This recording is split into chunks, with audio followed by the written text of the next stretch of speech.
Okay, so we did a quiz in class today, and I'd say about a third of the kids got A's or B's, but the rest of the people did a little worse than that.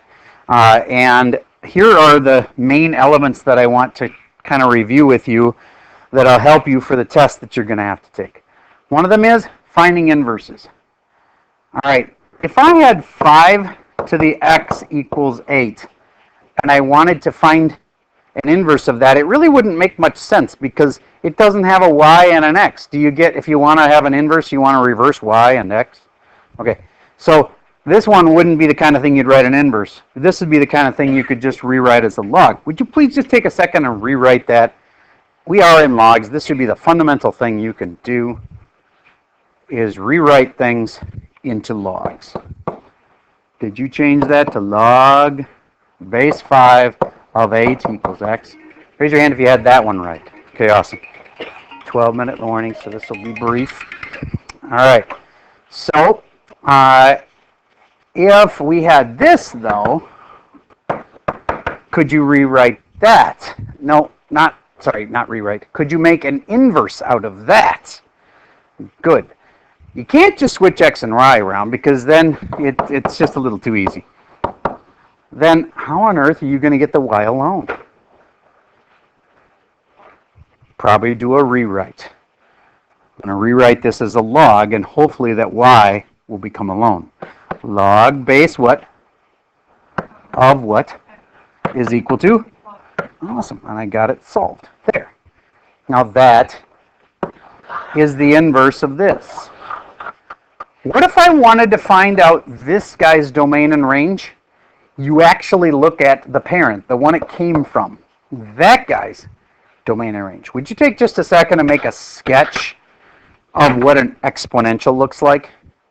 Once you have a little picture of it, you'll be like, oh yeah, the domain just goes from left to right, range goes from down to up. It's no big deal.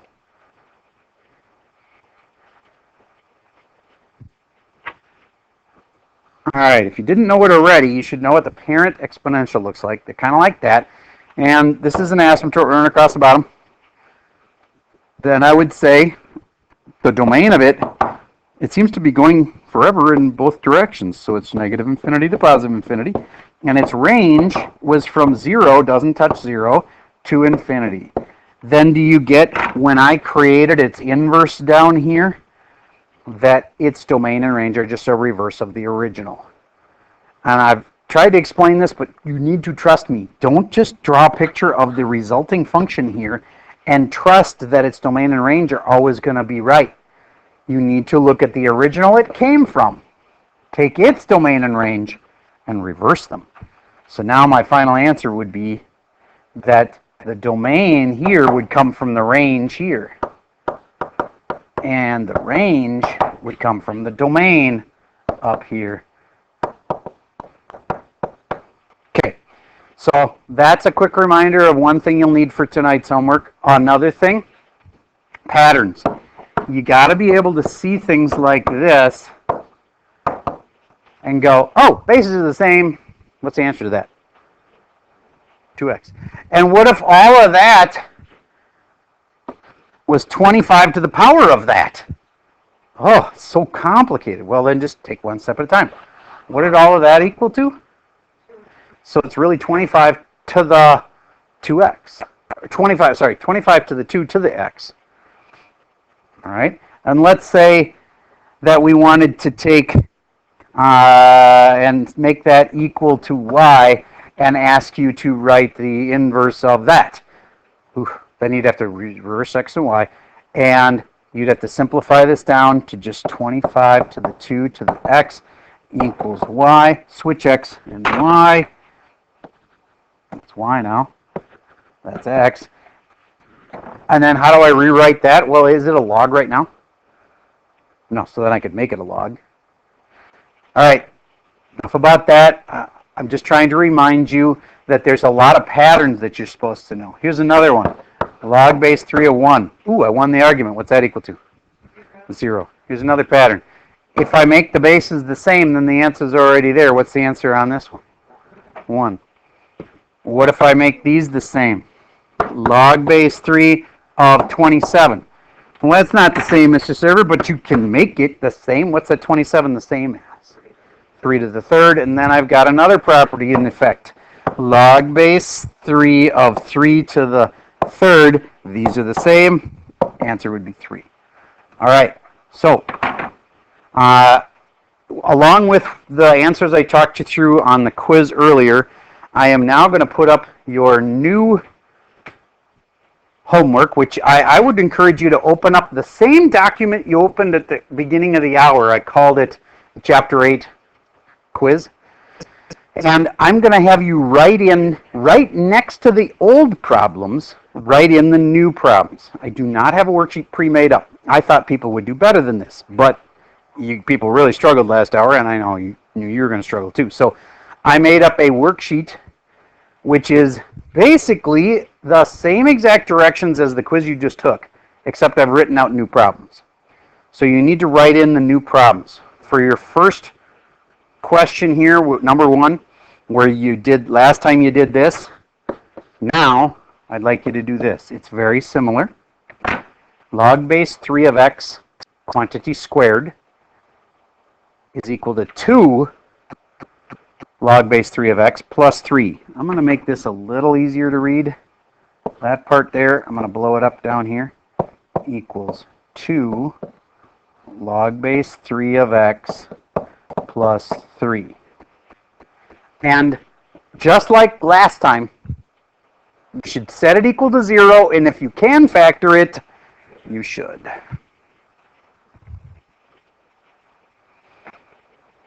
For the second question, I have now made a new one called B. 4 log, look, note, I didn't write a base, but you should,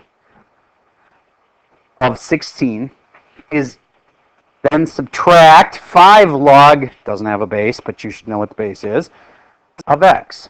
You are condensing this down to just a single logarithm.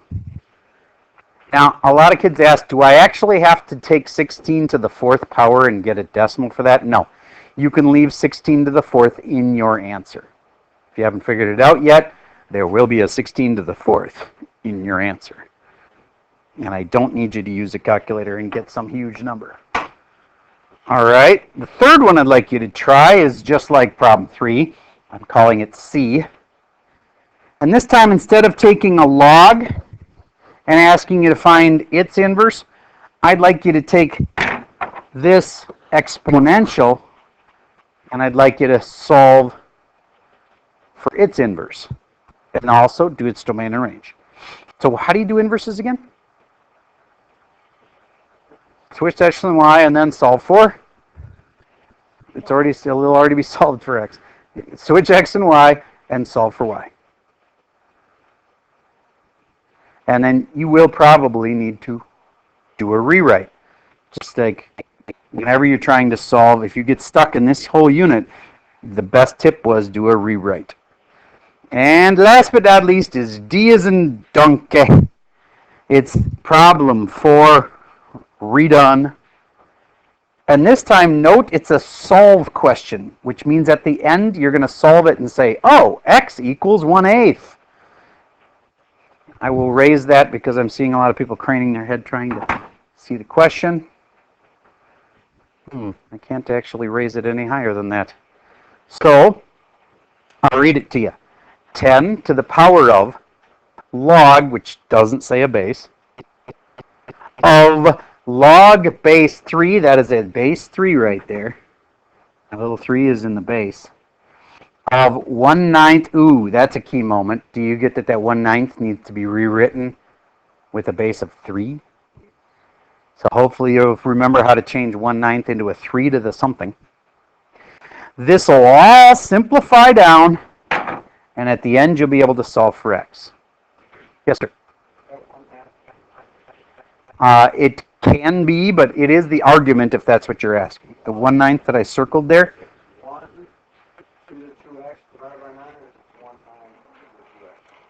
Then why don't you put it in parentheses? That 1/9 that's in a circle right now, put it in parentheses. I agree that would have been a little cleaner. I circled it, but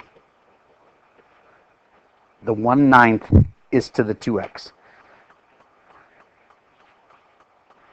technically, there is no difference between those two things, what you just said, but I get what you mean, and it'd be cleaner if you just put parentheses around the 1/9.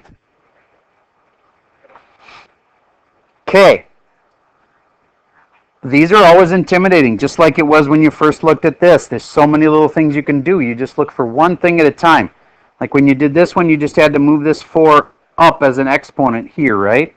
Well, just look for one little thing you can do, and I suggested you start with that 1/9 and change it to a 3 to the power of something.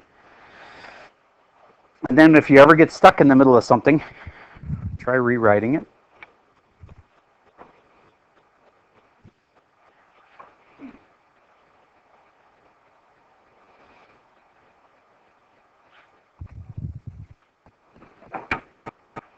Do you see the classic setup here that I didn't write it in before, but I'm writing it in now? These two have the same base. And therefore the answer to that whole side is just this.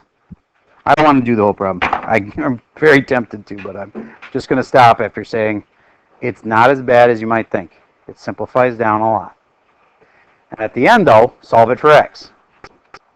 X equals what? All right. Now, I didn't expect that this would be what I would do for homework for tonight, but there was enough trouble on the quiz that I want to give you a night to work on that. So that's what I think you should do tonight, and I do not have an answer key there for this. You saw how to do every problem. I worked all the way out in class, so that's your answer key. I did all of them with you before, like at the beginning of the hour here. So just do these to the best of your ability. As I always, you can work with other kids. You can ask for help from a friend, and these are due tomorrow. Yes? No, there is not an answer key because I just made this up. And frankly, I want to see, can you do it by tomorrow? Yes? Yes, it equals 12. That's what makes it a solve problem. So I'm not saying this is the right answer, but at the end you might end up with something like 2x over 8 is equal to 12 or something like that, and then you'll end up solving it. Simplify the whole left side. It'll have an x in it, and then you'll say equals 12, and then you'll solve.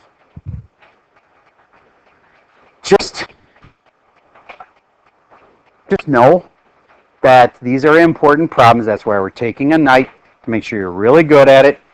There was only like one perfect paper, so I think everybody can learn from this. Plus, I changed a couple of these problems a little bit to challenge the people that got good scores already.